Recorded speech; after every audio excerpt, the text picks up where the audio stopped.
Dans le prochain épisode de Un si grand soleil, Myriam décide de donner les terrains de Violette, Alex mène l'enquête sur Jade.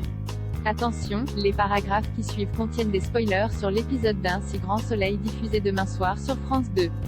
Si vous ne voulez rien savoir, ne lisez pas ce qui suit.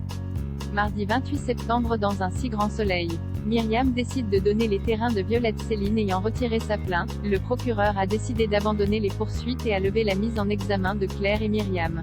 Comme son plan a fonctionné, l'infirmière rencontre Céline pour lui remettre le reste des documents. Claire a beau lui présenter sincèrement ses excuses, Céline refuse cependant de l'écouter. Pendant ce temps, Myriam annonce la bonne nouvelle à Elisabeth et la remercie chaleureusement pour son soutien. Heureuse pour elle, la femme d'affaires lui rappelle qu'elle compte sur elle à elle. Cosmétique. Plus tard, Claire est de retour à l'hôpital pour le plus grand bonheur de Janet qui lui annonce qu'elle pourra reprendre le travail dès le lendemain. Soulagée, Claire se montre reconnaissante pour son soutien. Non loin de là, le détective privé remet les documents à Maître Strassen et Serge.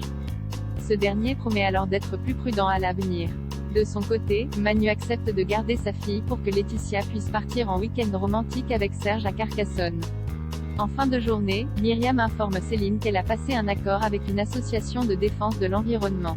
En effet, elle a décidé de leur donner les terres de Violette pour qu'ils en fassent une réserve naturelle et ainsi s'assurer que personne ne puisse construire de tandis qu'elle ne comprend pas pourquoi elle lui parle de tout cela. Myriam répond tout simplement qu'elle souhaite respecter les dernières volontés de la défunte. Toutefois, Céline est encore très en colère et déclare qu'elle ne lui pardonnera jamais tout ce qu'elle lui a fait subir. Alex mène l'enquête sur Jade en prenant le petit déjeuner. Jade indique à Alex et Julie qu'elle a rendez-vous avec un ami. Suspicieux, le policier se rend donc devant le centre commercial sur lequel Jade avait effectué des recherches sur son ordinateur.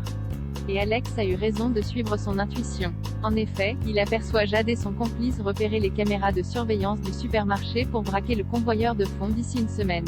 Alex les prend alors en photo puis les suit pour comprendre ce qu'il trame. De retour au commissariat, Alex analyse les photos qu'il a prises.